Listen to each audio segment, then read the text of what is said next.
Bonjour, donc on va aborder cette troisième séquence. Le jour du cours sera portant donc le milieu intérieur. On va parler donc des mouvements des liquides entre les différents compartiments. Mais vous savez très bien qu'en général, les substances doivent passer par le plasma ainsi que le liquide interstitiel afin d'atteindre le liquide intracellulaire. Donc pour arriver au liquide intracellulaire, les nutriments, les substances qui viennent soit des poumons CO2, oxygène, ou des nutriments qui viennent donc du tube digestif, ou les déchets qui peuvent être rejetés par les reins doivent absolument passer par le plasma et ensuite par le liquide interstitiel avant d'atteindre l'intérieur de la cellule. Les échanges entre le milieu et le plasma se déroulent donc presque continuellement dans les poumons, le tube digestif et les reins. Alors ces échanges modifient la composition.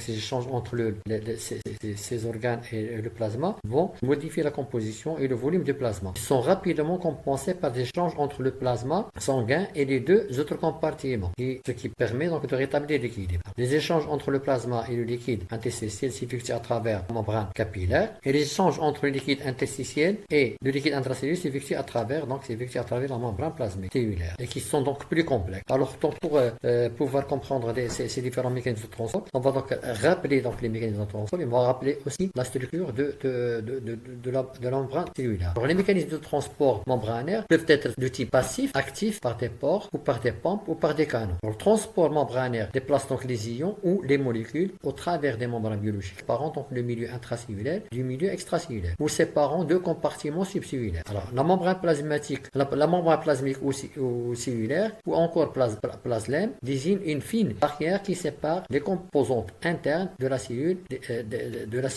des substances extracellulaires et du milieu externe. Son rôle est de régler le passage des substances qui entrent et qui sortent de la cellule. La membrane joue un rôle de régulation de passage de substances de part et d'autre de la membrane cellulaire. Il permet donc le maintien de gradient hydrochimique entre l'intérieur et l'extérieur, maintien de la composition chimique différente entre les cytosols et dans les compartiments extérieurs comme on a vu précédemment. Et également le gradient électrique est dû au fait que la surface interne de la membrane est plus négative que la surface externe dans la plupart des cellules, qu'on appelle le potentiel de membrane. Alors les propriétés physico-chimiques des membranes, donc leur composition en lipides et protéines, sont capitales puisqu'ils dictent le type de transport. Donc c'est la composition physico-chimique de la membrane qui va dicter le type de transport d'une substance à ou d'une autre. Alors la membrane plasmique, on va voir donc sa composition. La membrane plasmique, donc comme vous le savez, elle est constituée d'une bicouche phospholipidique.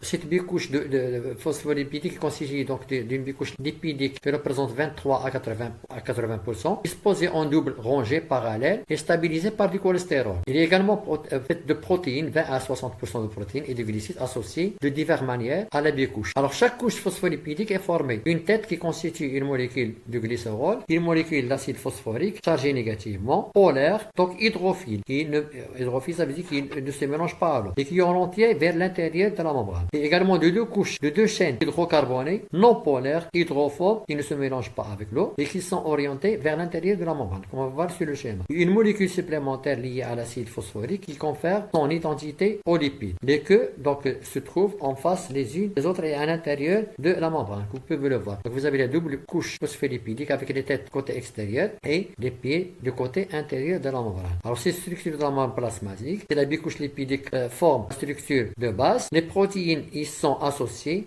participent au fonctionnement de la membrane comme le transport, catalyse la reconnaissance entre les cellules. Donc vous voyez, avec ces doubles couches phospholipidiques, on trouve donc des protéines soit de surface ou des protéines intégrales, donc qui s'intègrent à la membrane lui-même. Donc ces deux phospholipides sont donc stabilisés par du cholestérol. Alors la partie des protéines membranaires est constituée donc de protéines de deux types, des protéines intégrales structurales s'étendant dans la double couche phospholipidique. Ce sont pour la plupart du temps des glycoprotéines et dans la partie glycidique fait face lipides extracellulaires. Alors les protéines ou bien des protéines périphériques, ils sont fixés lâchement aux surfaces internes et externes de la membrane et s'en séparent facilement. La diversité de protéines données est énorme et les protéines de la membrane peuvent jouer de nombreuses fonctions. Dans une large mesure, les protéines et les glycoprotéines de la membrane déterminent les fonctions que peut remplir une cellule. Donc le fait qu'une cellule contient un type de protéine membranaire et non pas d'autre va assurer, donc va être responsable de la fonction cellulaire. Donc, par contre, en général, les types de lipides présents ne varient que légèrement d'une membrane à l'autre. On va avoir une grande grande diversité de protéines membranaires par rapport aux lipides membranaires. Et c'est la présence, comme j'ai dit, d'un type de protéine membranaire ou l'autre qui va conférer à une cellule une fonction précise. Exemple de fonction, certaines protéines membranaires, certaines protéines intégrales ou glycoprotéines forment des canaux par lesquels des substances entrent et sortent de la cellule. D'autres jouent le rôle de transporteurs. Les deux types accroissent la perméabilité de la membrane et sont très sélectives et ne permettent qu'à un certain solidité de traverser la membrane. Donc la présence de protéines sous forme de canaux ou de pores ou la présence de protéines sous forme de transporteurs vont jouer un rôle dans le transport transmembranaire de substances et ils sont donc spécifiques. Du fait que ces pores peuvent laisser passer certaines substances et non pas d'autres. De même que les transporteurs peuvent transporter certaines substances et non pas d'autres. Il y a à côté de ça les protéines structurales servent aussi de sites de reconnaissance appelés aussi récepteurs. Donc, certaines protéines membranaires jouent le rôle de récepteurs ou également jouent un rôle de signal de transduction, telles que les protéines G. Certaines protéines intégrales et périphériques sont des enzymes. D'autres protéines périphériques qui font face au cytosol servent d'encre de cytosquelette, c'est-à-dire ils permettent l'adhésion à la matrice extracellulaire. C'est on appelle les intégrines. Alors les glycoprotéines et les glycolipides de la membrane sont souvent des marqueurs de l'identité cellulaire. Les marqueurs de groupe sanguin, par exemple A, B, O, constituent un exemple de marqueur de l'identité cellulaire. Alors certains groupes sanguins sont définis bien sûr par la présence de certains antigènes membranaires qui va définir l'appartenance au groupe A, au groupe B, au groupe A, au groupe B, au groupe sanguin A, au groupe B. Donc c'est des protéines membranées qui vont définir l'appartenance au groupe sanguin. On va parler donc de la membrane, la perméabilité membranée. On dit qu'elle est sélective. Alors, la membrane cellulaire règle l'entrée et les sorties de substances. Une membrane qui permet le libre passage de substances est dite perméable à cette substance. Ainsi, l'eau passe d'habitude plus aisément que la plupart des autres substances. Parce que l'eau, il peut s'infiltrer entre les pores des membranes. Alors la membrane a la capacité de permettre le passage de certaines substances et d'empêcher d'autres. Donc c'est pour ça qu'il la perméabilité est dite sélective. La barrière à perméabilité sélective est une caractéristique de cellules en bonne santé. Lorsqu'une cellule ou la membrane plasmique subit de graves dommages, cette barrière devient perméable à la plupart des substances qui peuvent alors rentrer dans la cellule et en sortir librement. Ce phénomène se manifeste très clairement à la suite d'une brûlure grave. Donc les liquides, les ions et les protéines, c'est-à-dire qu'ils s'écoulent de cellules mortes et endommagées. La perméabilité de membrane plasmique à différentes substances dépend d'un certain nombre de facteurs liés à la structure de la membrane. Il va dépendre de la liposolubilité des substances liposolubles peuvent traverser facilement. Nous avons vu que la membrane est formée d'une double couche phospholipidique. Donc toutes les substances liposolubles peuvent traverser facilement. Mais dépend également de la dimension. La plupart des grosses molécules ne peuvent pas traverser la membrane. Seules les petites molécules peuvent traverser facilement. Et il dépend également de la charge de substances qui peuvent traverser. Le potentiel de membrane négatif de la plupart des cellules aide à l'entrée des cations et entrave l'entrée des anions. Donc la membrane étant chargée négativement à l'extérieur, donc repousser tous les anions et va plutôt capter ou attirer vers elle les cations. Donc les cations vont passer facilement par rapport aux anions. La présence de canaux également va dépendre également de la présence de canaux et de transporteurs. Alors la partie de la membrane où se trouve la double couche phospholipidique est imperméable à tous les ions et toutes les molécules chargées. Certaines substances parviennent toutefois à traverser la membrane car ils se déplacent à travers un canal pore ou transportés d'un côté à un autre par une protéine transporteuse. C'est ainsi que les membranes sont perméables à diverses substances polaires et chargées, y compris les ions qui ne peuvent traverser la double couche phospholipidique. Il y a le transport de certaines substances va dépendre de la présence au niveau de la membrane des canaux ou de transporteurs spécifiques à ces substances. Donc malgré le fait qu'ils peuvent être grosses ou non liposolubles ou de grosse taille, ils peuvent donc être transportés à travers cette membrane par le fait que la membrane contient des pores ou de transporteurs qui vont leur permettre d'être transportés. Alors là, vous avez un exemple de membrane débarrassée de ces protéines pour voir quelles sont les particules ou les molécules qui peuvent être traversées et celles qui ne peuvent pas être traversées. Alors les membranes biologiques sont donc des barrières sélectives très efficaces. La virgule séquente indique donc la perméabilité ou non d'une double couche lipidique sans protéines à différents types de molécules. Donc là, c'est une membrane qui est débarrassée de ces protéines. Alors qu'est-ce qui peut passer? Les petites molécules, l'oxygène, CO2, l'azote et les benzènes peuvent passer sans problème. L'urée, glycérol, éthanol l'éthanol également. L'eau, il peut passer en petite quantité, mais il est refoulé en grande quantité. Le glucose, saccharose, l'acide amine et les protéines, ce sont donc des molécules, de grosses molécules qui ne peuvent pas traverser parce qu'il n'y a pas de protéines membranaires, soit sous forme de pores, soit sous forme de transporteurs permettant donc d'assurer le transport de ces molécules-là. Les ions proton H+, sodium ne peuvent aussi pas traverser la membrane parce qu'ils ne sont pas liposylibles ou ils sont de grosses. Donc ils auront besoin de protéines spécifiques ou de pores pour les transporter. Donc si vous débarrassez la membrane de ces protéines, ces substances ou de molécules ne peuvent pas être transportées à travers la membrane. Donc les transports membranés déplacent donc les ions ou des molécules au travers la membrane biologique, séparant donc le milieu intracellulaire du milieu extracellulaire ou séparant deux compartiments subcellulaires, c'est-à-dire le plasma et le liquide interstitiel. Mécanisme de transport membranaire. Alors les propriétés physico-chimiques des membranes dans leur composition en lipides et protéines sont capitales puisqu'ils dictent le type de transport. Alors, les mécanismes qui déplacent des substances dans une membrane sans recourir sans avoir besoin de l'énergie, c'est-à-dire le fonctionnement de l'ATP, sont des processus dits passifs. Et les mécanismes qui déplacent des substances à travers la membrane en utilisant l'énergie libre par fonctionnement de l'ATP sont des processus actifs. Donc, le processus transport membranaire passif, c'est des processus qui n'utilisent pas d'énergie. Et les processus actifs, ce sont des processus qui utilisent de l'énergie. En plus de ça, on va voir que les processus passifs vont passer toujours les substances en fonction de leur gradient de concentration et le transport actif peut faire transporter les substances contre leur sens de concentration. Alors, mécanisme de transport passif. Alors, les processus que nous allons développer sont la diffusion simple, l'osmose, la filtration facilitée. Ces processus de transport dépendent donc des gradients de pression ou de concentration ou encore de processus de diffusion. La diffusion, c'est un processus de transport passif qui joue un rôle majeur dans toutes les cellules de l'organisme. Par contre, la filtration se produit généralement qu'à travers la paroi des capillaires. Donc, on parle de filtration, ça je vous en ai déjà parlé.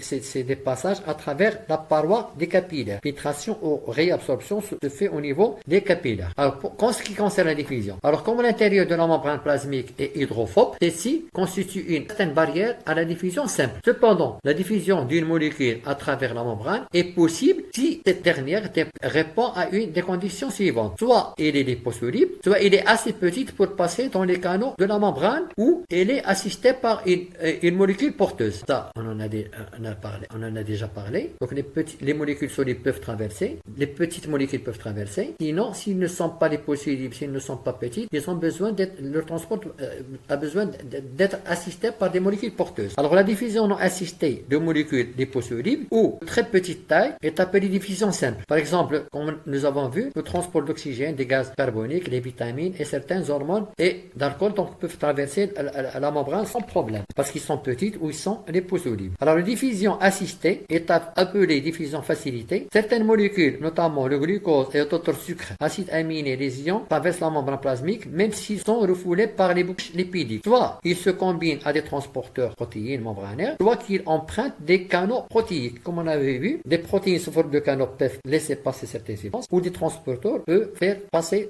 certaines substances de part et d'autre de la membrane. Et ces deux transports sont bien sûr, ils sont spécifiques, on va le voir. Alors concernant la diffusion simple ou libre transport passif, la diffusion simple est diffusion d'un solité au travers d'une membrane dans le sens de forte concentration vers les basses concentrations. Autrement dit, suivant un gradient de concentration, jusqu'à atteindre un équilibre de concentration des deux côtés de la membrane. Alors ce type de diffusion nécessite que le solité soit soluble dans la bicouche de phospholipides constitutifs de la membrane. Il doit être donc hydrophobe ou apolaire. S'il est hydrophile ou polaire, il doit être de petite taille. Donc les molécules de petite taille ou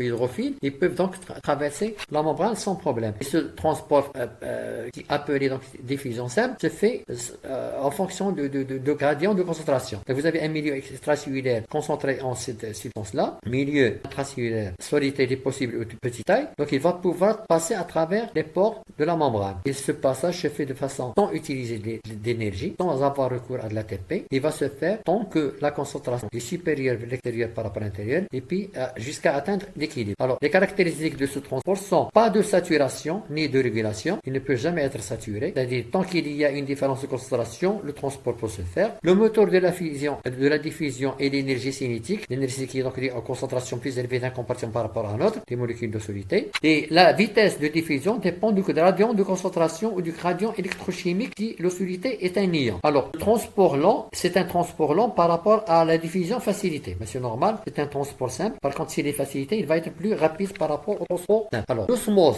on va parler d'osmose. L'osmose dans le cas particulier de la diffusion non assistée d'un solvant qui est l'eau à travers une membrane perméable uniquement à l'eau. On parle d'osmose. Donc l'osmose, c'est la diffusion de l'eau, passif de l'eau à travers une membrane. En mouvement, exemple, le mouvement de l'eau est directement à travers la bicouche lipidique ou par des pores, on appelle porines de la membrane pour entrer et sortir de la cellule. Le déplacement de l'eau et non de solidité de la concentration se fait de la concentration la plus faible vers la concentration la plus élevée. Et ceci jusqu'à l'équilibre des concentrations de part et d'autre de la membrane semi-perméable. Vous voyez, si vous mettez donc séparer deux solutions par une membrane perméable à l'eau seulement et non pas aux solidités, donc il est semi-perméable, il est perméable à l'eau et la solidité. Donc l'eau, il va se déplacer des faibles concentrations vers les fortes concentrations jusqu'à atteindre un équilibre, de manière à ce que C égale à la masse fois le volume. Donc dans ce cas-là, vous avez la même concentration de part et d'autre de cette membrane. Dans le cas de la diffusion, c'est la solidité qui se déplace, alors que dans le cas de l'osmose, c'est l'eau qui se déplace. Alors dans ce cas, l'osmose, c'est l'eau qui se déplace à cause de la pression osmotique exercée par les solutés non diffusibles. Donc les solidités qui se trouvent de ce côté-là, ils ne peuvent pas être diffusés, ils vont donc attirer l'eau vers eux. Seules donc les solidités qui le diffusent, qui sont osmotiquement actives. La pression osmotique, c'est donc la pression créée par l'appel d'eau que cette solution provoque lorsqu'il est séparé de l'eau pure par une membrane perméable à l'eau, mais pas aux solidités. Donc cette pression osmotique peut être mesurée par un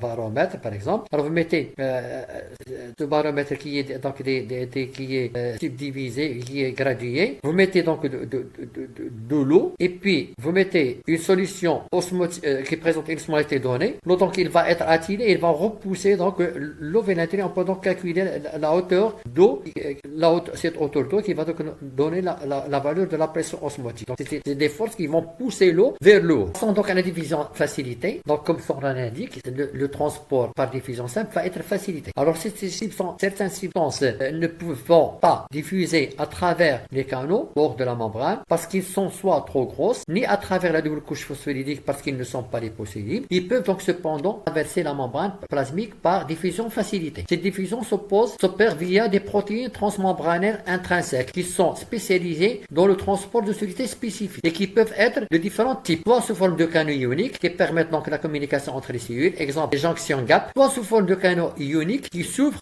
en réponse à un stimuli chimique ou électrique, soit les pores sélectifs comme les porines ou les aquaporines. Les aquaporines, donc, ils laissent passer l'eau. Donc, c'est des pores spécifiques au transport de l'eau. Du fait donc de la taille du pore, divers types de molécules, sucre, ions et acides aminés, solutés de masse moléculaire inférieure à 5 ou 7 kDa, diffusent de manière passive. Alors, chaque type de porine transporte sélectivement un groupe de molécules et une molécule unique ou une molécule unique. Les protéines, il y a également donc un quatrième type de protéines transporteurs ou des perméases comme les unipores. Dans ce processus, les substances se déplacent suivant leur gradient de concentration avec les deux protéines structurales situées dans la membrane et qui jouent le rôle de transporteur. Donc une chose à préciser, c'est la diffusion facilitée, c'est pas un transport actif, c'est un transport passif, c'est-à-dire se fait suivant le gradient de concentration, donc de forte concentration vers les basses concentrations. Il est facilité soit par la présence de pores, soit par la présence de transporteurs qui sont spécifiques, donc spécifiques à un type de molécule et non pas à un autre. Alors, vous avez l'exemple de canaux ioniques, donc c'est une liaison, si vous voulez, ça va assurer une liaison ouverte entre deux membranes, entre deux cellules. Alors ces canaux ioniques, ce sont des jonctions, on appelle des jonctions gap, et permettent donc le passage des ions à travers la membrane sans obstacle. Alors les connexines semblent à l'intérieur de la cellule ou hexamères, ça semble plutôt à l'intérieur de la cellule ou hexamères, appelés connexons. Alors ces connexons qui sont dirigés vers la surface de la cellule, ils s'y associent à d'autres connexions de cellules adjacentes. Cela forme un canal axial. Donc ces connexions vont s'associer les unes les autres et vont former donc un canal axial qui traverse les deux membranes plasmiques. Et c'est un orifice donc extracellulaire étroit, ce qu'on appelle jonction gap. Donc une liaison continue entre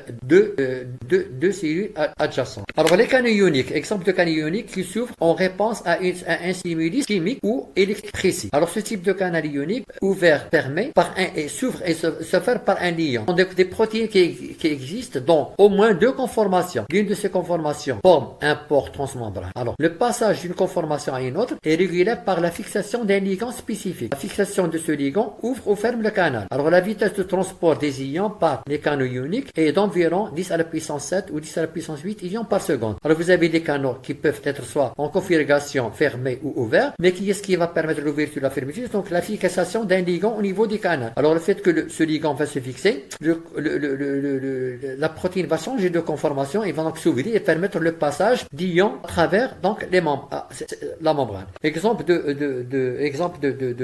canaux ioniques.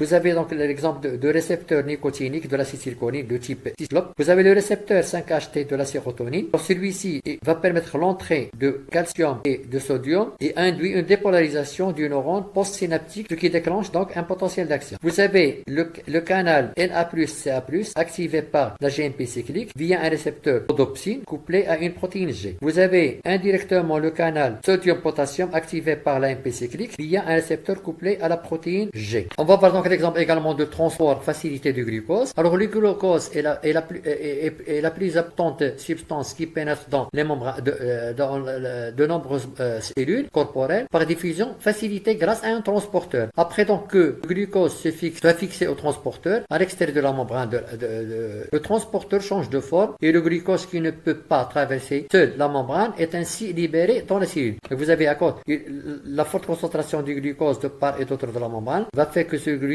va se fixer au transporteur. Une fois qu'il est fixé, il va changer de conformation, il va libérer le glucose à l'intérieur. Alors une fois le glucose passe à l'intérieur, il va être transformé en glucose 6-phosphate pour maintenir la concentration basse à l'intérieur de la cellule par rapport à l'extérieur et permettre donc le transport continu donc du glucose de l'extérieur vers l'intérieur. Donc le glucose donc aussi à l'intérieur de la cellule est transformé par une kinase en glucose 6-phosphate. Cette réaction permet donc le maintien de la concentration intracellulaire du glucose à un très bas niveau. Ainsi, le gradient de concentration favorise toujours la diffusion facilitée du glucose vers l'intérieur de la cellule et assure donc le transport facilité du glucose. Les transporteurs GLUT fonctionnent dans les deux sens, entrée et sortie du glucose en fonction du gradient de concentration. Donc à ces transporteurs GLUT donc peuvent fonctionner aussi bien pour faire sortir le glucose que pour le faire rentrer. Donc tout dépend donc du gradient de concentration. Et le transport se fait donc de fortes concentrations, milieu où il y a forte concentration, vers le milieu où il y a faible concentration. Caractéristique de ce transport facilité par des protéines transport. Alors ce transport augmente considérablement la vitesse de transport d'un soluté par rapport à la diffusion simple. Comme vous pouvez le voir, la diffusion simple, la pente est très faible. Par contre, le transporteur va accélérer la vitesse de transport. Remarque, certains solutés transportés par transport facilité le sont aussi en partie par transport passif. En conséquence, à la fin de la courbe, en vert est parallèle à la droite en rouge. Vous avez à la fin, vous avez donc la courbe verte, elle est parallèle parce que le transport facilité étant saturé, reste quand même le transport passif simple. De même, il présente une spécificité de reconnaissance entre la protéine et le transport et le soluté transporté. Donc il y a une spécificité, il y a une reconnaissance de transporteur vis-à-vis de la molécule qui doit être transportée. Donc d'où une saturation est quasi hyperbolique. La courbe donc elle est quasi hyperbolique parce qu'il y a une saturation. Enfin, ce type de transport peut être inhibé par une inhibition compétitive ou non compétitive ou par une inactivation. Exemple, la perméase GLUT2 transporte le glucose, le fructose et le galactose. Le galactose étant un analogue structural du glucose, certains sites transporteurs sont occupés par le galactose. Donc le galactose, donc il reconnaît donc le site de transport du glucose et donc va se fixer en préférence par rapport au glucose. Et donc on va avoir une compétition vis-à-vis du transporteur et on aura aussi bien transport du glucose que du galactose. Donc il y a une compétitivité vis-à-vis du transporteur. Exemple de transport insuline dépendant du glucose. Alors dans une cellule non stimulée ou quand la concentration en insuline est faible, le transporteur insuline dépendant du glucose, GLUT3, est localisé dans les vésicules de stockage des cellules hépatiques et musculaires. Quand le niveau du glucose circulant est élevé, l'insuline est libérée par les îlots de Langerhans et il augmente donc l'insuline va se libérer, il va se fixer à la membrane plasmique des cellules hépatiques. Mais qu'est-ce qu'il va faire? Il va provoquer la synthèse de transporteur GLUT3. Il va aussi provoquer la translocation de ces transporteurs vers des compartiments endosomiques vers la membrane plasmique, et les vésicules molécules fusionnent avant avec la membrane plasmique et l'absorption du glucose dans le muscle et le tissu adipeux augmente. Donc, l'insuline il va stimuler la synthèse et la translocation de ces transporteurs vers la membrane qui vont permettre le passage de l'entrée du glucose à l'intérieur de la cellule. Un autre type de transport passif, ce qu'on appelle le transport en vrac. Il va permettre un échange entre le plasma et le liquide interstitiel par filtration ou réabsorption. Alors, le transport en vrac est très important pour la régulation des volumes relatifs du sang et du liquide interstitiel. Alors, la plupart des substances trouvées dans le sang ou les liquides interstitiels peuvent traverser la membrane des capillaires par diffusion. Exception au niveau de l'encéphale où sont bloquées les substances non liposolubles. Alors, il s'agit donc ce transport en vrac, c'est un processus passif qui comporte le déplacement de grandes quantités d'ions, de molécules ou de particules dans la même direction. Alors, là, vous avez donc un schéma récapitulatif de ce transport en vrac qui peut être appelé filtration ou réabsorption. Alors, vous avez ici donc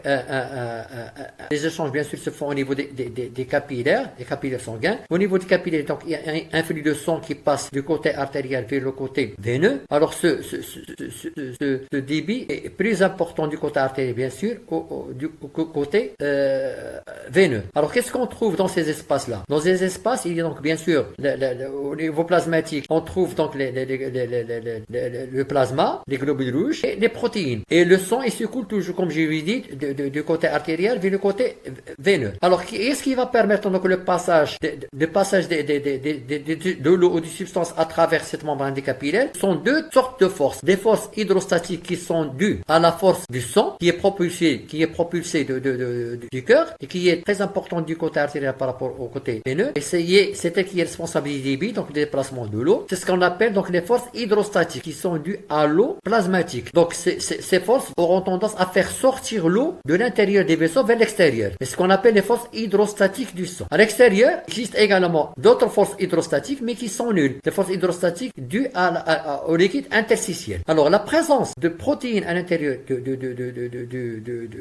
du plasma fait que ces protéines ont une pression osmotique. Il existe une pression osmotique. Alors, cette pression osmotique aura tendance à faire rentrer l'eau à l'intérieur des vaisseaux. Parallèlement à cette pression oncotique, il existe également une pression oncotique du liquide interstitiel, mais il est très très faible. Donc, de ce côté artériel, on va faire face à deux forces hydrostatiques, l'une qui fait sortir l'eau et l'autre qui la fait rentrer, et deux forces hydrostatiques, celle des protéines plasmatiques qui vont faire rentrer l'eau, et puis celle des protéines qui se trouvent à l'intérieur, mais qui est très faible, protéines qui sont très faibles au niveau oncotique, donc aux protéines de liquide interstitiel, mais très faible. Donc vous avez deux forces qui vont sortir l'eau et deux forces qui vont faire rentrer l'eau. Alors si on fait la différence du côté artériel, on peut calculer donc la pression de filtration nette. Donc c'est donc la différence. Vous avez 35 mm plus 1 c'est des forces qui vont faire sortir l'eau, moins 26 plus 0 des forces qui vont pénétrer l'eau à l'intérieur des vaisseaux. La différence est de 10. Il est dans le sens de faire sortir l'eau. Donc le côté artériel, les forces qui s'opposent vont faire déplacer l'eau vers l'extérieur. Et on parle de filtration. Alors maintenant, plus on avance dans les capillaires, l'eau il sort à cause donc de forces hydrostatiques très importantes qui vont le faire sortir. Donc le débit diminue. Et les forces hydrostatiques aussi vont baisser. Les forces hydrostatiques sanguines passent de 35 à 16. Les forces oncotiques qui font pénétrer l'eau à l'intérieur de la cellule sont les mêmes. Parce qu'on retrouve toujours dans le plasma. Les protéines ne sortent pas. Donc, de l'autre côté, vous avez donc une pression hydrostatique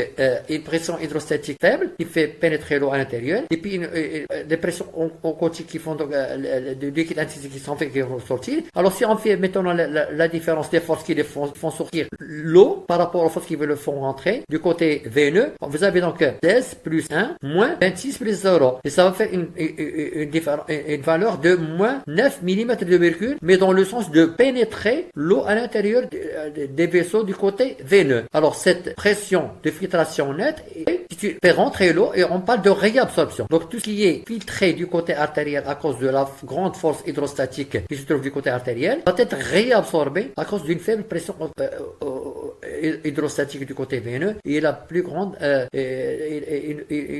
une force oncotique plus importante par rapport du côté veineux par rapport au côté artériel. Donc, la dynamique des échanges capillaires, c'est donc la pression hydrostatique du sang a tendance à pousser le liquide hors des capillaires, tandis que la pression osmotique colloïdale du sang a tendance à attirer le liquide dans les capillaires. Le mouvement donc en vrac de liquide dépend fondamentalement de pressions opposées. La pression du sang dans les capillaires, la pression hydrostatique du sang, a tendance à pousser donc le liquide des capillaires dans le liquide interstitiel. Il est donc de 35 du côté artériel et de 16 mm de mercure du côté veineux. Il y a la pression hydrostatique du liquide interstitiel qui est très faible, il est égal à 0. Il y a aussi les pressions osmotiques colloïdales du sang, appelées aussi pression oncotique. Il a pour effet d'attirer les liquides des espaces interstitiels dans les capillaires et il est en moyenne de 26 dans les capillaires. Il y a également la pression oncotique des liquides interstitiels. Il est donc très faible et atteint seulement 0 à 5 mm de mercure. Alors la différence entre les pressions qui déplacent donc les liquides hors du plasma, c'est la filtration, et les pressions qui le font pénétrer dans le plasma, c'est la réabsorption, constitue donc la pression nette de filtration. Alors à l'extrémité artérielle d'un capillaire, il est donc de 10 mm de mercure, le liquide donc sort du plasma, on parle de filtration. Et à l'extrémité veineuse d'un capillaire, il est de 9 mm de mercure, le liquide retourne donc alors au plasma, on parle de réabsorption. Donc il y a la filtration du côté artériel capillaire, côté artériel, et puis il y a la réabsorption du côté veineux. Par conséquent, le liquide qui est filtré à une extrémité artérielle est entièrement réabsorbé à l'autre extrémité. Le liquide donc non réabsorbé, de même que les protéines qui s'échappent des capillaires, passent dans les capillaires lymphatiques. Il rejoint ensuite le système cardiovasculaire par les veines sous-clavières via le canal lymphatique. En effet, et on va le voir, il y a une quantité de liquide qui est filtré, il n'est pas réabsorbé au niveau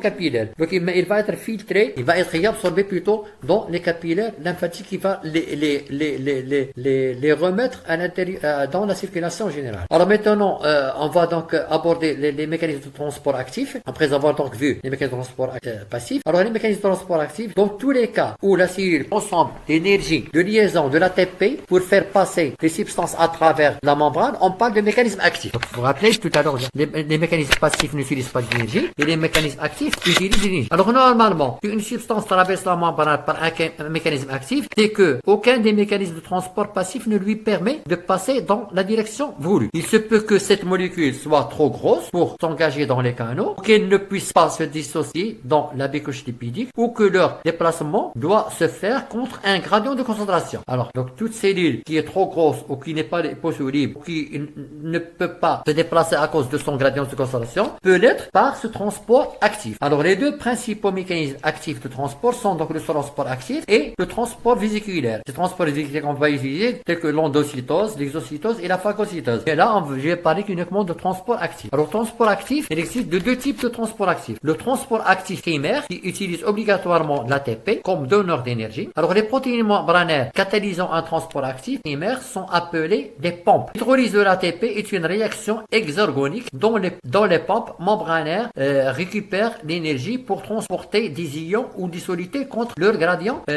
électrique ou électrochimique. Donc ça c'est concernant donc le transport actif primaire, utilise l'énergie. Alors le transport actif secondaire utilise un gradient électrochimique créé par une pompe pour transporter un autre ion ou un autre solité. Alors le transport secondaire, c'est une conséquence du transport primaire. Donc c'est le transport primaire qui utilise l'énergie, et c'est cette énergie qui est utilisée pour le transport primaire qui va permettre le transport d'un autre ion en transport secondaire. Le transport actif secondaire utilise donc indirectement l'énergie tirée du fractionnement de l'ATP. On distingue donc deux types de transport actif secondaire, soit celui qualifié de sympore, où les deux solités sont co-transportées dans la même direction, ou l'antipore, où les deux solités sont co-transportées dans les directions opposées. On va voir des exemples. Alors, vous avez comme exemple des protéines membranaires effectuant donc un transport actif primaire. La pompe sodium-potassium, il s'agit d'un antipore du fait qu'il va permettre la sortie de 3 sodium. Il va expulser donc le 3 sodium à l'extérieur de la cellule. Il va permettre l'entrée de 2 potassium à un porte-lumière intracellulaire. Il y a la pompe calcium ou ATPase calcium. C'est un type unipore. Pompe à proton ATPase proton H+, unipore. Pompe proton potassium ou ATPase potassium proton H+. Vous avez donc le schéma des différents types de transport. Vous avez molécules transportées, molécules co-transportées. Alors, la molécule transportée dans le même sens, il s'agit d'un transport qui laisse passer un seul type de molécule. Il s'agit d'une unipore. Et sympore, il laisse passer deux, mais dans le même sens. Antipore, il laisse passer deux, mais dans des sens opposés. Il s'agit de co-transport. Donc, par exemple, la molécule, le passage de la molécule C d'un compartiment à l'autre va permettre le passage de celle-ci, ou le passage de celle-ci va permettre la sortie de celle-ci. Vous avez l'exemple de transport actif primaire et secondaire antipore par l'exemple de la pompe pompe sodium-potassium. Alors, vous savez très bien que la pompe sodium-potassium joue un rôle très important dans le maintien de gradient électrochimique entre le compartiment intracellulaire et extracellulaire concernant donc le potassium et le sodium. Alors, comment il fonctionne cette pompe? Alors, dans l'état 1 ici, la pompe a une forte affinité pour l'ATP. Donc, l'état 1, c'est que il se trouve du côté le milieu intracellulaire et le milieu intracellulaire de ce côté-là et le milieu extracellulaire. Donc, le milieu intracellulaire se trouve avec une concentration peut-être plus élevée de sodium par rapport à la normale. Alors, une forte affinité pour l'ATP, c'est-à-dire que le coefficient d'affinité pour l'ATP, il est de 0,1 à 0,2 micromol. Pour de faibles concentrations d'ATP, l'ATP il va se lier au transporteur. Et une faible concentration, également une forte affinité pour le sodium, vous avez avec une constante d'affinité de 0,19 à 0,26 millimolaire, une concentration 0,26 molaire. Cela va permettre au sodium de se fixer à la pompe. Alors, la pompe peut alors être phosphorylée par le phosphatase de l'ATP. Trois ions sodium sont enfermés ainsi. Donc, du fait que la pompe il a une grande affinité pour l'ATP, l'ATP il va se fixer et également il a une forte affinité pour le sodium il va se fixer. Alors ensuite, la pompe passe de l'état 1 à l'état 2. Il perd sa forte affinité pour le sodium et acquiert une forte affinité pour le potassium. Donc suite à l'hydrolyse de l'ATP,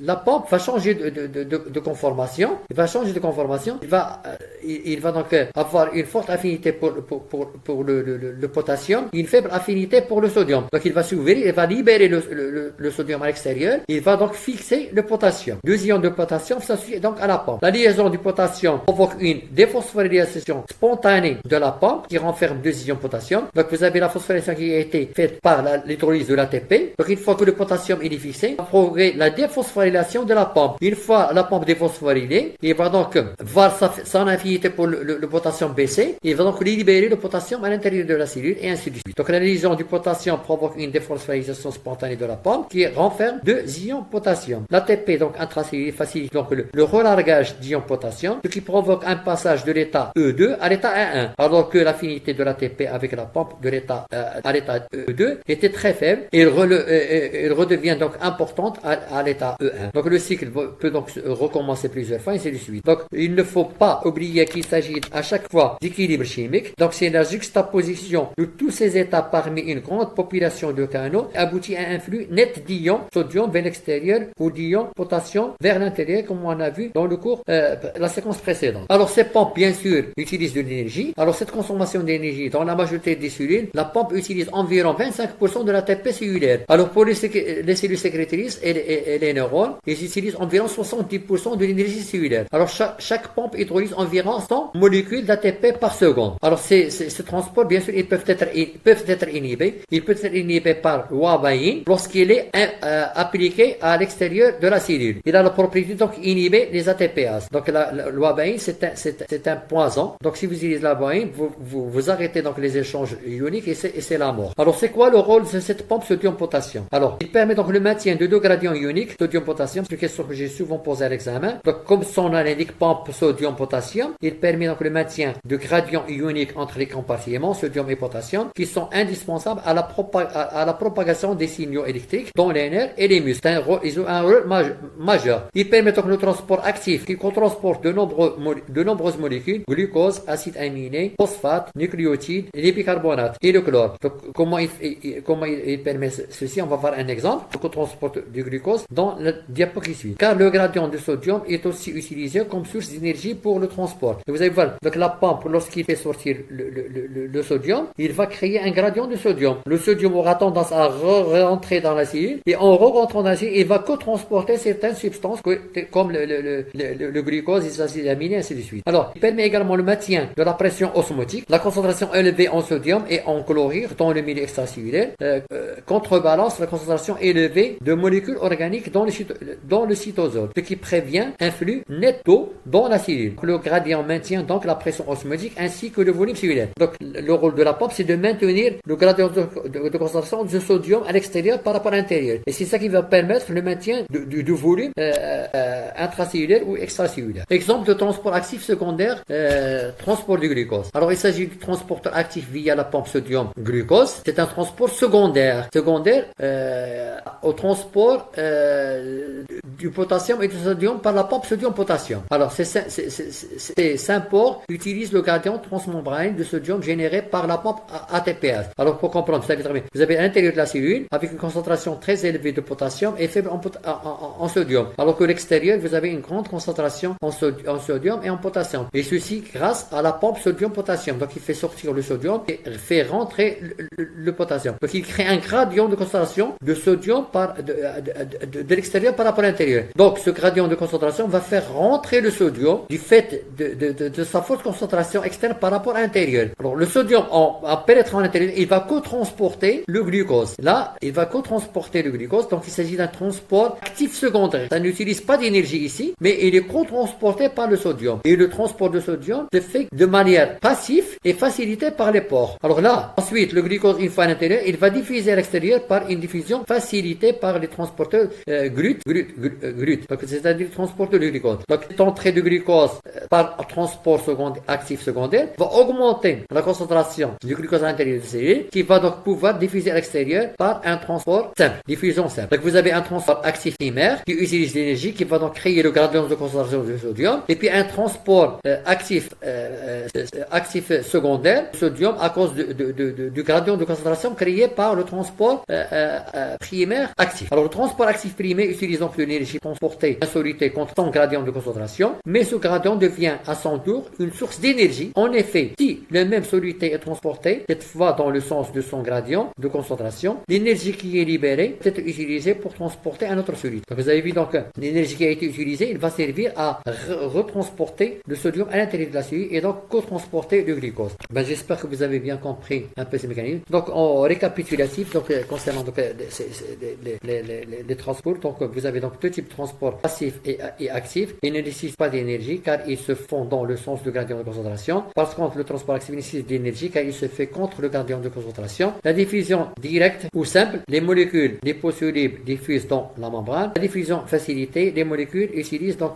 une protéine de transport. L'osmose, c'est le mouvement net de molécules de solvant à travers d'une membrane semi-perméable vers un compartiment contenant une concentration de soluté plus importante afin d'égaliser la concentration de ce soluté entre des deux côtés de la membrane. La différence de concentration engendre donc une différence de pression, gradient de pression. La pression osmotique qui provoque donc ce mouvement. Donc l'osmose est due donc à la pression osmotique et donc l'eau passe par diffusion simple des faibles concentrations vers les fortes concentrations. Alors concernant le transport actif, donc c'est transport actif primaire qui utilise l'énergie par l'hydrolyse de l'ATP. Le transport actif secondaire ou couplé, l'énergie est fournie par une différence de potentiel électrochimique. Exemple, un gradient de concentration du sodium qu'on a vu. Le terme secondaire signifie que cette différence de potentiel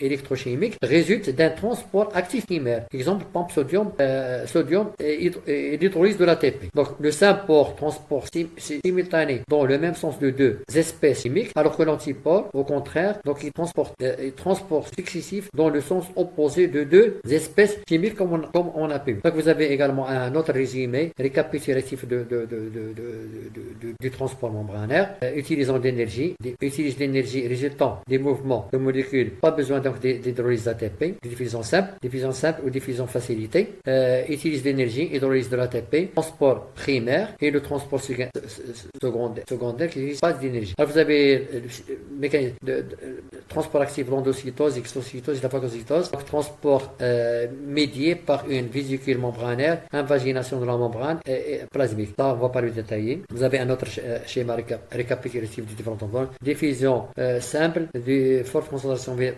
les basses concentrations à travers des pores facilités. Un transporteur changement de conformation, donc transport passif facilité, ou bien le transport actif. Le passage donc de matériel biologique trop volumineux ou trop réactif s'effectue par deux autres processus qu'on appelle l'endocytose ou l'exocytose qu'on ne va pas traiter. Dans les deux cas, le transport s'effectue par l'intermédiaire des vésicules lipidiques, résultat d'une invagination de la membrane plasmique. Alors maintenant, si on veut donc donner une vision simplifiée des échanges membranaires,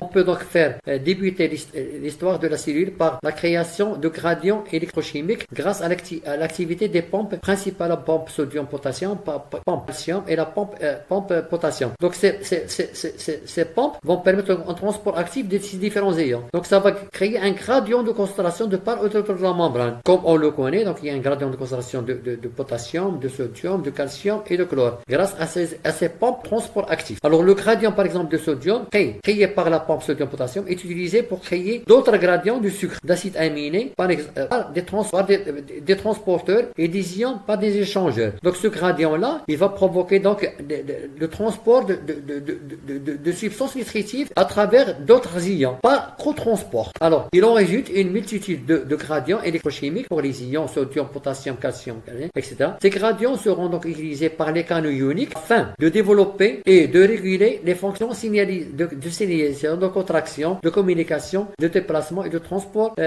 cellulaire. Donc, le fait qu'il y ait un gradient créé par ces pompes-là va provoquer un gradient de concentration et c'est grâce aux canaux ioniques qui vont être activés qui vont permettre donc le passage d'ions de part et d'autre dans la membrane. Alors, bien sûr, avec le passage de ces ions, on peut assister à un cotransport de substances nutritives. Donc ces sucres, des sucres et des acides aminés sont transportés activement et permettant la synthèse de l'ATP et des glucides complexes, de lipides et de protéines. L'ATP et les protéines permettent donc la création directe par le transport actif primaire et indirect par le transport actif secondaire. Le gradient ionique, à leur tour, permettent donc l'importation de nouvelles molécules de sucre et d'acides aminés. Alors, une cellule n'est jamais à l'équilibre. Si c'est le cas, alors elle n'est plus vivante. Donc, l'ensemble des activités de transport actif et de diffusion facilitée concourent à l'établissement d'un état dit stationnaire. Dans cet état stationnaire, les flux entrants sont compensés par des flux sortants. Alors, vous avez l'exemple